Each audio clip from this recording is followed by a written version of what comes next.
Berbatasan langsung dengan negara tetangga Malaysia, yaitu negara bagian Sabah dan Sarawak, sebuah provinsi yang terletak di bagian utara Pulau Kalimantan ini menyimpan warisan sejarah budaya yang masih dilestarikan hingga sekarang. Tidak hanya budaya yang berkenaan dengan suku Dayak saja yang selama ini dikenal dari kawasan Borneo. Ada juga suku Bulungan dan suku Tidung yang tertuang dalam seni kuliner, wastra, kriya hingga kerajinan. Semuanya menyatu dalam harmoni festival karya kreatif Benuanta sebagaimana tema dari Gerakan Nasional Bangga Buatan Indonesia Kalimantan Utara 2023. Benuanta dalam bahasa Bulungan berarti daerah yang harus kita bangun bersama. Sehingga dalam implementasinya, pemerintah Provinsi Kalimantan Utara bersama Kementerian Komunikasi dan Informatika serta berbagai pemangku kepentingan lainnya bersinergi seraya mengeksplorasi produk lokal Provinsi Kalimantan Utara semakin bergema baik di tingkat lokal, nasional, hingga mancanegara. Gerakan yang mengajak masyarakat Indonesia untuk menjelajah pesona produk unggulan dari bumi Benuanta yang dimulai pada 20 Mei 2023 itu bahkan nyaris menyentuh angka 70 miliar rupiah dari 50 UMKM yang lolos kurasi untuk mengikuti pameran Gerakan Nasional Bangga Buatan Indonesia. Jadi target ya 3 bulan lalu yang kita canangkan bahwa target selama 3 bulan itu 50 miliar transaksi. Ternyata hanya 3 bulan sudah 69,6 miliar. Berarti sudah jauh melebihi target. Dan kita bersyukur bahwa dukungan dari Menko Marves, kemudian Kementerian Kominfo, kemudian dari kementerian-kementerian lain itu selalu memberi dukungan, apalagi dari BI yang selalu mensupport kegiatan ini sehingga para pelaku UMKM yang ada di Kaltara khususnya itu lebih giat, lebih agresif dia untuk meningkatkan produk, baik itu packaging maupun cita rasa yang mereka buat. UMKM memang semestinya didorong untuk lebih berperan mengangkat ekonomi masyarakat dengan produk berkualitas dan kreativitas pemasaran yang diyakini mampu mendongkrak produksi. Peran serta Bank Indonesia dalam melahirkan pertumbuhan ekonomi baru pun diwujudkan dengan memberikan pendampingan kepada UMKM dalam merambah pasar digital hingga membangun kapasitas UMKM demi menembus omset tinggi. Oke, siap. Alhamdulillah sehat. Sejauh ini Bank Indonesia Provinsi Kalimantan Utara telah membina 38 UMKM baik itu di bidang kriya, wastra, kerajinan, dan kuliner khas bumi Benuanta. Dari pembinaan tersebut, rakyat Kalimantan Utara dapat merasakan dampak ekonomi yang membaik secara signifikan yang tercermin dari PDRB yang terus meningkat. Khusus untuk sektor wastra dan kriya, Bank Indonesia Provinsi Kalimantan Utara juga mendorong kemajuan bagi UMKM di sektor tersebut dengan memberikan ide dan inovasi serta menjembatani agar karya-karya artisan Kaltara dapat menembus pasar nasional serta pasar internasional. Sebagai Co-Campaign Manager dalam Gernas BBI Kaltara, Kementerian Komunikasi dan Informatika pun memberikan dukungan penuh untuk memperkuat keandalan infrastruktur, khususnya di bidang telekomunikasi. Dengan demikian, target onboarding UMKM 30 juta di tahun 2024 pun dapat segera terwujud. Kemarin dalam dialog dengan Gubernur Kalimantan Utara bersama saya memang ada daerah-daerah di Kalimantan Utara ini yang masuk blank spot. Ya, jadi ini jadi perhatian kita ini. Ya. Kominfo ini kan sudah mencanangkan di akhir 2023 target membangun 5.000 BTS lebih itu bisa tercapai. Sekarang sudah 4.000-an BTS begitu. Ini infrastruktur menjadi penting. Ya. Infrastruktur termasuk di dalamnya aplikasi-aplikasi. Kemudian yang kedua adalah tadi literasi digital. Literasi digital dalam konteks ini adalah literasi di bidang ekonomi digital. Ini kita terus lakukan. Ya, kemudian yang ketiga adalah kebijakan. Tanpa kebijakan ini tidak bisa jalan juga. Nah, kebijakannya itu apa? Tadi Bangga, Gerakan Nasional Bangga buatan Indonesia. Ini adalah sebuah kebijakan. Jadi ini adalah ekosistem yang kita bangun ya untuk memajukan UMKM kita begitu. Sembari juga mempercepat transformasi digital kita. Karena komponen transformasi digital juga 3, infrastruktur, sumber daya manusia melalui literasi dan kebijakan begitu.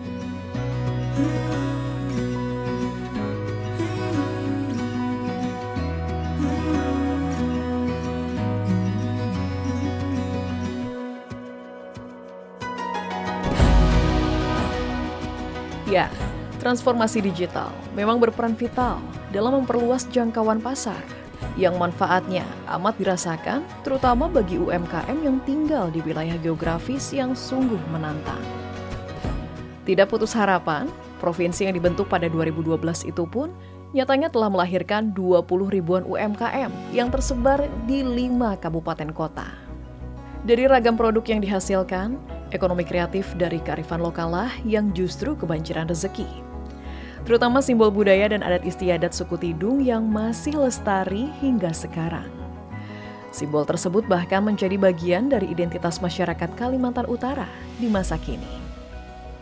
Potensi kami prioritaskan kepada seluruh ASN, ya, kemudian hotel-hotel yang ada di Kaltara, kemudian juga perbankan yang ada di Kaltara, kantor-kantor instansi vertikal, ya, kita himbau untuk setiap 1 minggu 1 kali minimal menggunakan batik ataupun aksesoris yang ada di Kaltara ini. Secara otomatis, ya, kegiatan UMKM yang bergerak di bidang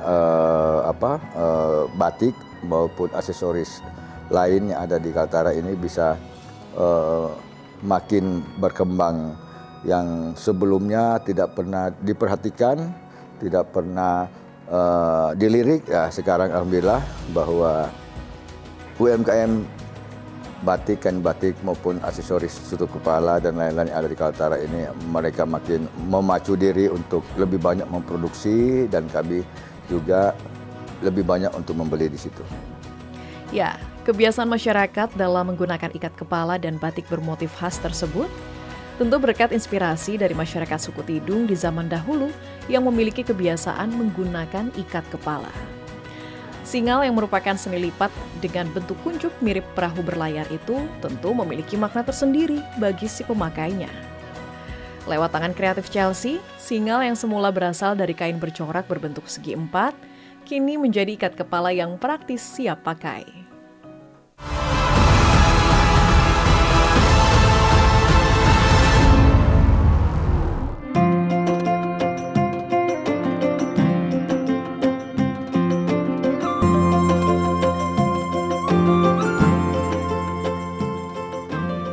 Agatha Chelsea adalah satu dari 16 perajin singal.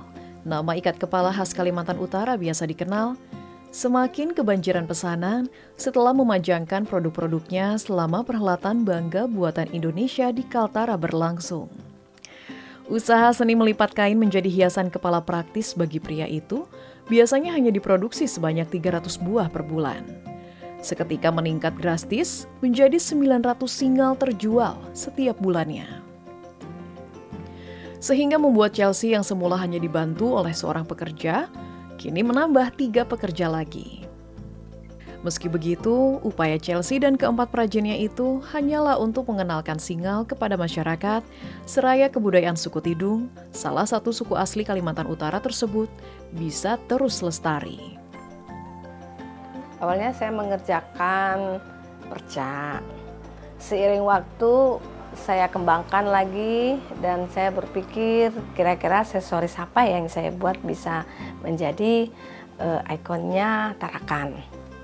Seiring dengan itu saya mendapatkan orderan dari Dinas Pariwisata berupa singal.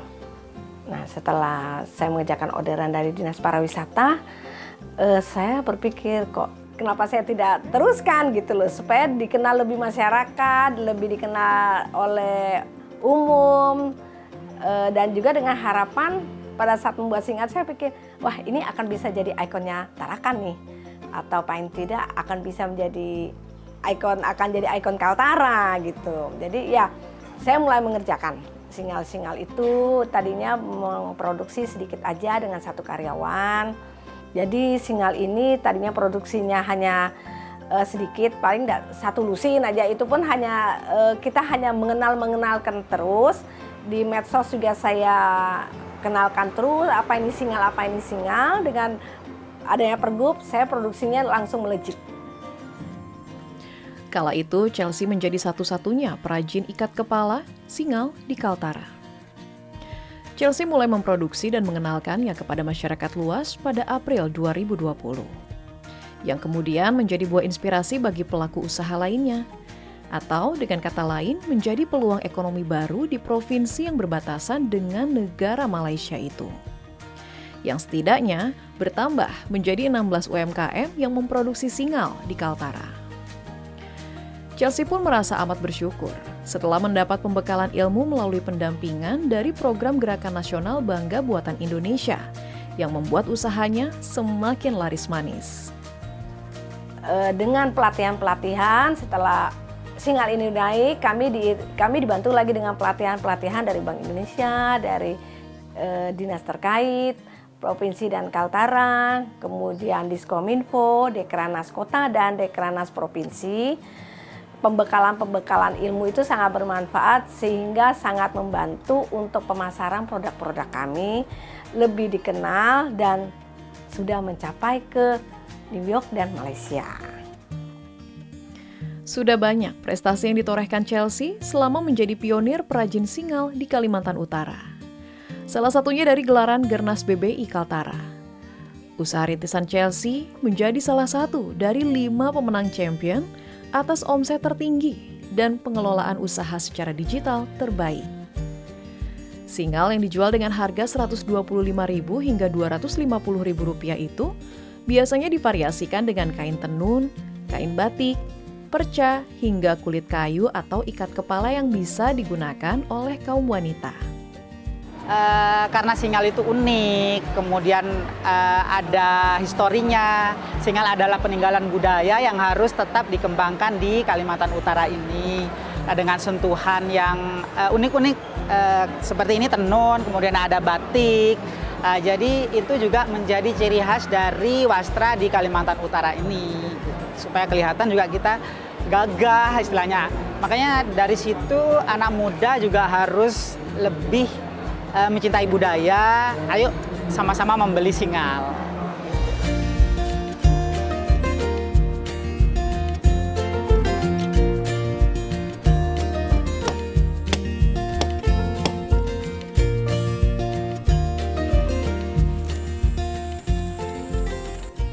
Selain singal, Chelsea juga mengepakkan sayap bisnisnya dengan membuat produk etnik lain, yaitu tas talun atau tas berbahan kulit kayu. Bentuknya yang unik dan bergaya vintage tersebut semakin menambah rentetan produk usaha kreatif khas Kalimantan Utara.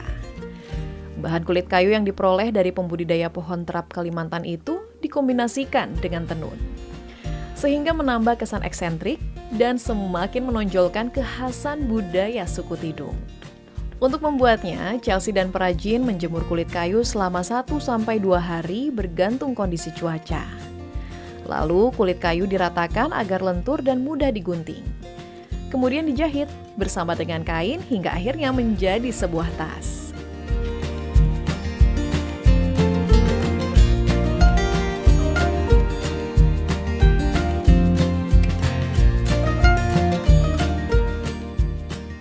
Untuk harga, Chelsea menjualnya mulai Rp350.000 hingga Rp1.000.000. Atau secara total, produk yang dijual Chelsea selama 3 bulan Gerakan Nasional Bangga Buatan Indonesia dihelat di Kaltara sanggup mengantongi omset hingga Rp50 juta per bulan. Dari pendapatan normalnya berkisar 15 sampai 20 juta rupiah. Saya tertarik melihat tas terbuat dari kulit kayu. Buatan lokal juga gitu. Nah, kok unik gitu ya? Saya lihat kok buatannya unik, kulit dari kayu. Selama ini yang saya pakai itu kulit yang sudah diolah. Nah, di situ kenapa saya jadi tertarik dengan buatan tas terbuat dari kulit Dan saya juga selama ini sudah diajarin untuk pembayaran secara digital, yaitu menggunakan QRIS. Dan QRIS sangat mempermudah kita untuk belanja. Kemanapun kita pergi belanja, dengan menggunakan QRIS sangat efektif sekali.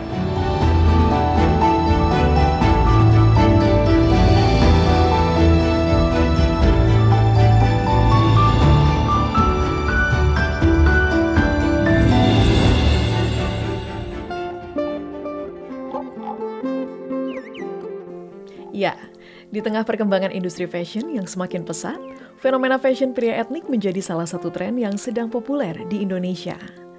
Fashion yang mengacu pada gaya berpakaian pria dengan menggabungkan unsur-unsur etnis atau budaya dalam penampilan itu menjadi wujud meningkatnya kesadaran akan identitas budaya dan kebangsaan di kalangan masyarakat. Seperti halnya singal, ikat kepala pria khas Kalimantan Utara ini membuat penampilan semakin terkesan istimewa. Betapa tidak, dahulu singal hanya digunakan oleh kaum bangsawan atau raja-raja dan panglima suku Tidung. Pada kala itu, singal menjadi simbol kegiatan raja. Bila ujung lipatannya lancip, menandakan kaum bangsawan sedang menghadiri adat. Namun, bila lipatan atau tanjik berada di sebelah kiri, maka para raja dan panglima Tidung akan turun ke medan perang.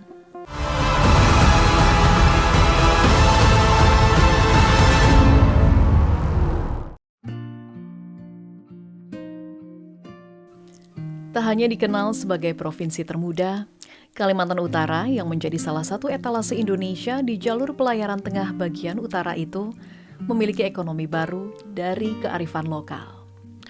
Ekonomi Kaltara yang selama ini didominasi oleh sektor perikanan dan pertambangan, kini disumbang oleh batik khas Kaltara.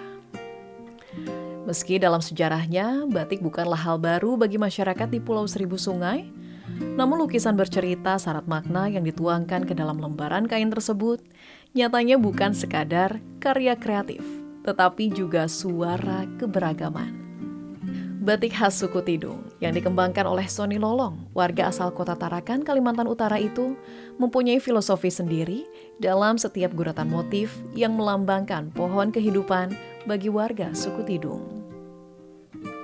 Bila secara umum batik Kalimantan mempunyai ragam warna yang lebih mencolok dan berani, seperti hijau, kuning, dan merah sebagaimana lambang stratifikasi sosial suku Tidung di masa lalu, namun oleh pria yang menjadi perajin batik selama 24 tahun itu menggunakan pewarnaan bahan alam yang berasal dari pohon bakau dan beberapa tanaman endemis Pulau Tarakan.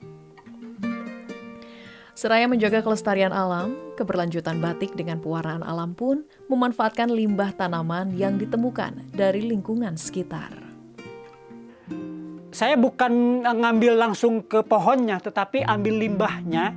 Kan kalau di Tarakan ini khususnya, orang membuat bangunan, kalau di Jawa itu kan pakai bambu, tiang pancang, perancak segala macam. Kalau di sini itu pakai kayu keras itu. Kayu keras itu ya kulit kayu bakau itu. Nah, salah satunya adalah kulit kayu merah. Nah, pretelan kulitnya inilah yang kita ambil. Kita olah menjadi pewarna. Inilah yang paling menjadi ciri khas produk saya karena warnanya sangat bagus. Kalau kita bicara batik, tentu orang taunya Jawa, gitu kan. Nah, kita sedangkan di Kaltara, khususnya di Tarakan ini kan kita punya punya budaya lokalnya, punya muatan lokalnya, baik itu adat istiadatnya maupun adat istiadat masyarakatnya, gitu kan. Jadi kita konsultasinya dengan tokoh budaya supaya menghindari konflik. Kecuali kita ambil motif flora. Flora itu kayak daun terap, pohon terap. Nah itu kita nggak ada masalah. Kayak faunanya kita ambil burung gang.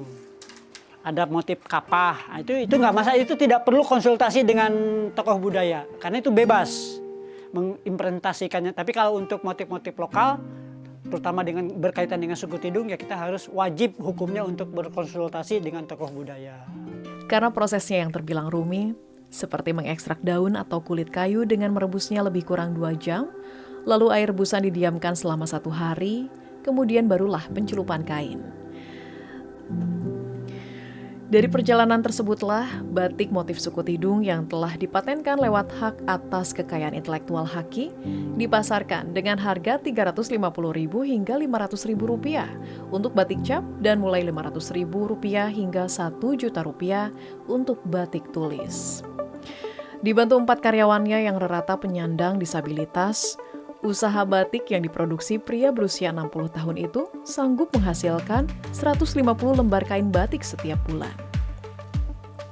Atau dari segi omset mencapai 30-40 juta rupiah yang distimulus berkat adanya kebijakan pemerintah setempat yang mewajibkan ASN dan pelaku usaha pariwisata mengenakan batik Kaltara. Apalagi setelah adanya Gerakan Nasional Bangga Buatan Indonesia yang dihelat di bagian utara bumi Borneo itu, seni wastra milik Sony pun semakin laris, hingga mampu mengantongi omset 20% lebih dari pendapatan normalnya. Saya suka, ini kan kebetulan batik Tidung, full color. Saya suka motifnya, dia juga dari pewarna alam. Biasanya kan kalau batik itu sintetis, saya suka aja sih. Ya kebetulan saya tuh pengoleksi batik Mbak, jadi saya tuh seneng aja gitu ya. Dari berbagai daerah itu saya seneng yang batik di Kaltara ini, khususnya batik Tidung dari suku Tidung ini, karena batiknya itu ada filosofinya, ada ceritanya gitu, cerita suku Tidung tersendiri. Dan di samping itu juga keunggulan dari batik itu, dari batik ini itu pakai pewarna alami gitu. Jadi makanya dari situ saya suka. Saat ini perajin batik di Kalimantan Utara berjumlah 54 perajin. Dari jumlah tersebut, batik yang dikembangkan Sonilah menjadi salah satu yang konsisten menarasikan cerita suku asli Tidung lewat guratan pada lembaran kain. Batik khas suku Tidung pun namanya kian populer setelah produk dipasarkan secara digital, yang didorong berkat penyelenggaraan Gernas BBI yang berhasil melibatkan 785 UMKM Kaltara untuk onboarding, yang setidaknya membuat ekonomi Kaltara tumbuh di angka 5,01% secara tahunan pada triwulan 2 tahun 2023, juga mampu menekan angka inflasi di 2,79% secara tahunan atau menjadi yang terendah se-Kalimantan. Jadi dampak positif Gerakan Nasional Bangga Buatan Indonesia dan Bangga Berwisata di Indonesia ini ada beberapa hal. Ya, yang pertama adalah kita mendorong, ya, bahkan mewajibkan kementerian, lembaga, BUMN untuk pengadaannya ini dengan produksi dalam negeri, membeli produk dalam negeri. Komitmennya sekitar 40%. Sudah 20 juta onboarding dari target 30 juta onboarding ke pasar digital. Yang ketiga, sudah ada 2.400.000 lebih UMKM yang masuk dalam e-katalog. Nah, dengan masuk e-katalog ini kan akan memudahkan kementerian, lembaga, BUMN dalam pengadaan kalau sudah masuk e-katalog. Jadi mungkin ya sudah 2.500.000 ya kalau sekarang yang sudah masuk e-katalog. Nah, itulah dampak-dampak positif dari Gerakan Nasional Bangga Buatan Indonesia.